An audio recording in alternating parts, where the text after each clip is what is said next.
انسان ہو کر کے بھی انسانوں کے ساتھ وہ سلوک کر رہا تھا جو انسان جانوروں کے ساتھ بھی نہیں کرتا ہے، بلکہ مخلوق کے ساتھ بھی نہیں کرتا ہے۔ ایسی کیفیت تھی۔ بارگاہ رسالت مآب صلی اللہ علیہ وسلم میں ایک صحابی ہے، ان کا نام اقرع ابن حابس ملتا ہے۔ حضرات حسنین کریمین ہیں، اللہ کے نبی علیہ السلام بوسہ دے رہے ہیں، کہا یا رسول اللہ آپ ان بچوں سے اس قدر محبت فرماتے ہیں، جبکہ اس سے پہلے ہمارے 7 بچے تھے، کبھی ہم نے اس قدر محبت کا اظہار نہیں کیا۔ اللہ کے نبی علیہ السلام نے فرمایا یہ اللہ کی رحمت ہے جو اللہ تعالیٰ ایسے لوگوں کے دل میں ڈالتا ہے جس پر رحمت فرمانا چاہتا ہے۔ ایک آدمی ہے بارگاہ رسالت میں حاضر ہے، یا رسول اللہ کئی بچیاں ہماری پیدا ہوئی جس وقت میں دامن اسلام سے وابستہ نہیں تھا، جس وقت میں آپ کا کلمہ نہیں پڑھا تھا، جس وقت میں آپ کے در پر حاضر نہیں تھا، یا رسول اللہ میں نے اپنی پہلی بچی کو، دوسری بچی کو، تیسری بچی کو، چوتھی بچی کو دفنا دیا،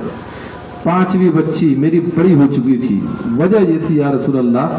میں تجارت کی غرض سے نکل رہا تھا، میری بیوی حاملہ تھی، میں نے کہا کہ اگر تمہارے پیٹ کے اندر جو ننھی سی جان سانس لے رہی ہے اگر یہ بیٹا ہے تو اسے رکھنا، اور اگر بیٹی ہے تو اسے موت کے گھاٹ اتار دینا، اس کی خبر بھی مجھے مت دینا۔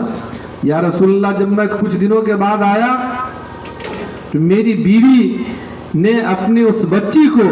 گھر سے باہر دوسرے کے مکان پر رکھا تھا، کبھی اس کو بلاتی تھی، اسے کبھی بال سنوارتی تھی، اسے کبھی سنگار کرتی تھی، اسے زیب و آرائش کیا کرتی تھی، اور آہستہ آہستہ ہمیں بھی اس سے محبت ہونے لگی۔ لیکن جب میری بیوی نے دیکھا کہ میرا دل اپنی بیٹی کی جانب مائل ہو رہا ہے، میں بھی اسے محبت کرنے لگا ہوں، تو میری بیوی نے تصور کیا کہ شاید اب میں اسے موت کے گھاٹ نہیں اتاروں گا۔ میری بیوی نے بتایا کہ یہ ہماری وہی بچی ہے کہ جب تم تجارت کے لیے جا رہے تھے تو ہمارے پیٹ کے اندر جو ننھی سی جان سانس لے رہی تھی وہ بیٹا نہیں بلکہ وہ بیٹی تھی۔ اب اتنا سننے کے بعد وہ آدمی آگ ببولا ہو جاتا ہے۔ اب تک دوسرے کی بچی سمجھ کر اس سے محبت کرتا تھا، اس سے پیار کا اظہار کیا کرتا تھا، اس کے بالوں کو سنوارا کرتا تھا، اس کی زیبائش کو دیکھ کر اپنی آنکھوں کو ٹھنڈک پہنچاتا تھا، لیکن جو ہی مجھے معلوم چلا کہ یہ میری ہی بیٹی ہے میں اس کے موت کے در پہ ہو گیا اور میں نے اسے ایک جنگل میں لے جا کر دفنا دیا۔ اللہ اکبر، کیسی کیفیت تھی کہ میں جب اس کے لیے گڑھا کھود رہا تھا، اس پھاوڑا کی ایک ضرب میرے پاؤں پر لگی ہے، خون سے پھوارا جاری ہو گیا ہے۔ میری وہی چھوٹی سی بچی جس کو ہم دفن کرنے کے لیے لے جا رہے تھے، اس نے میری تکلیف دیکھی تو کہا کہ میں اپنے کپڑے کو پھاڑ کر آپ کے زخم کو باندھ دیتی ہوں۔ اتنا ہونے کے بعد بھی میں نے اپنے بچی کو اس چھوٹے سے گڑھے میں دبا دیا اور مٹی ڈال دیا۔ میں اس وقت میری بیٹی ماں ماں چلاتی رہی، میں سامنے موجود تھا لیکن مجھے آواز نہیں دے رہی تھی بلکہ اپنی ماں کو آواز دے رہی تھی۔ قانون فطرت یہ ہے کہ جس انسان کو جس سے محبت ہوتی ہے اس کو وہ یاد کر رہا ہوتا ہے۔ اچانک میں اگر کوئی ایسا حادثہ پیش آ جاتا ہے، گرنے والا رہتا ہے آدمی، تو کسی کے منہ سے اللہ نکل جاتا ہے، کسی کے منہ سے ابا نکل جاتا ہے، کسی کے منہ سے ماں نکل جاتا ہے۔ جس قدر دلی کیفیت اس سے قریب رہتی ہے انسان اس کا نام لیتا ہے۔ اب اگر ہم یہاں بیٹھ کر یا رسول اللہ بول رہے ہوتے ہیں، اگر یہاں بیٹھ کر ہم محمد رسول اللہ کو پکار رہے ہوتے ہیں، اگر یہاں بیٹھ کر ہم یا رسول اللہ اور یا محمدہ کے نعرے لگا رہے ہوتے ہیں تو یہ اس بات کی دلیل ہے کہ ہمارے دل کے اندر محمد رسول اللہ کی محبت بھی زندہ ہے اور ہمارے دل کے اندر محمد رسول اللہ کی الفت بھی زندہ ہے۔ سبحان اللہ۔ میں وہاں سے واپس آیا تو ایسا لگ رہا تھا میرا پاؤں وزن و بھاری ہو چکا ہے، میں چلنے کی پوزیشن میں نہیں ہوں. اور جب آیا تو میرے دل کی کیفیت یہ تھی اب یا رسول اللہ میں دامن اسلام سے وابستہ ہو گیا ہوں. یعنی ایسی کیفیت تھی کہ باپ اپنی بچی کو یا تو گڑھا کھود کر اس کے اندر زندہ دفن کر دیا کرتا تھا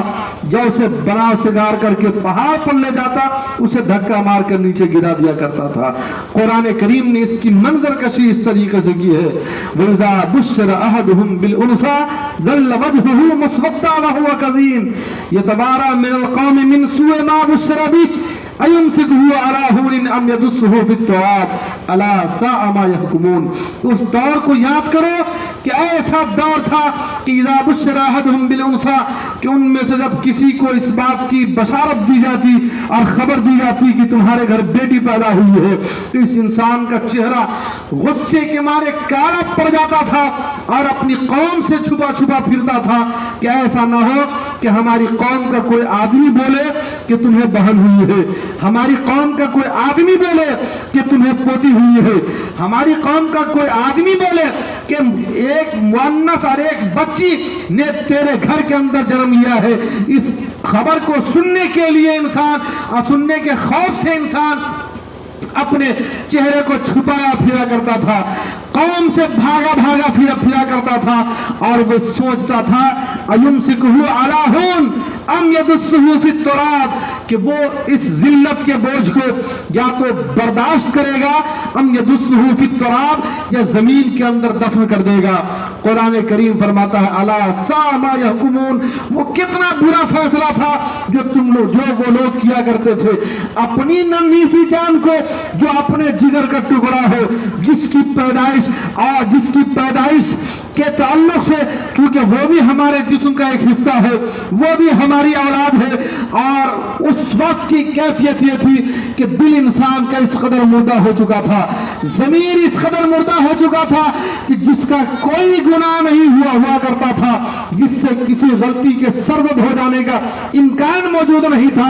ایسی بچیوں کو انسان اپنے ہاتھوں سے موت کے گھاٹ اتار دیا کرتا تھا. لیکن جب قرآن آیا ہے تو قرآن نے عورتوں کو جینے کا حق اس انداز میں دیا ہے کہ وَإِذَا الْمَوْءُودَةُ سُئِلَتْ بِأَيِّ ذَنبٍ قُتِلَتْ کہ اس دن کو یاد کرو, یعنی قیامت کے دن کو یاد کرو جب زندہ درگور کی ہوئی بچیوں سے پوچھا جائے گا بتا تجھے کس جرم میں قتل کر دیا گیا ہے. آج ہم اور آپ یہ دیکھتے ہیں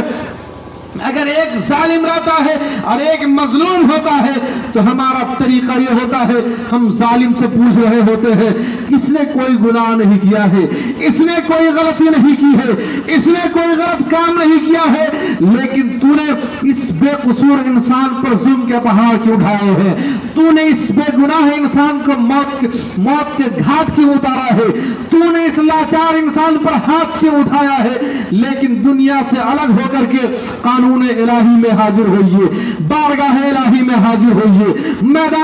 میدان قیامت کے اس منظر کو یاد کیجئے جب اللہ تعالی چھوٹی چھوٹی بچیاں جن کو بغیر گناہ کے, جن کو بغیر غلطیوں کے دفن کر دیا گیا ہوگا اس کو اللہ اٹھائے گا اور پوچھے گا بتا تجھے کس جرم میں قتل کر دیا گیا ہے. اور مفسرین کرام فرماتے ہیں کہ چونکہ دنیا کا یہ قانون ہے کہ انسان ظالم سے پوچھتا ہے, لیکن جب ظالم سے پوچھتا ہے تو اس کی طرف دیکھتا بھی ہے, اس سے آنکھیں بھی ملاتا ہے, اس سے بات بھی کرتا ہے. لیکن یہ لوگ جنہوں نے اپنی بچیوں کو زندہ درگور کیا ہوگا یہ اتنے بڑے ظالم اور اتنے بڑے مجرم ہوں گے کہ میدان قیامت میں اللہ تعالیٰ اس کی جانب نگاہ بھی نہیں فرمائے گا. آج پوچھنا ہوگا تو ایسی بچی سے پوچھے گا اللہ تعالیٰ جس کو بغیر قصور کے مار دیا گیا. سبحان اللہ. ویسا اللہ تعالیٰ اس قدر ناراض ہوگا. اب یہاں رک کر میں تھوڑی سی بات اور تھوڑا سا ذہن آپ کو یہ دینا چاہتا ہوں کہ وہ زمانہ جاہلیت تھا. بچہ پیدا ہونے کے بعد لوگ مار دیا کرتے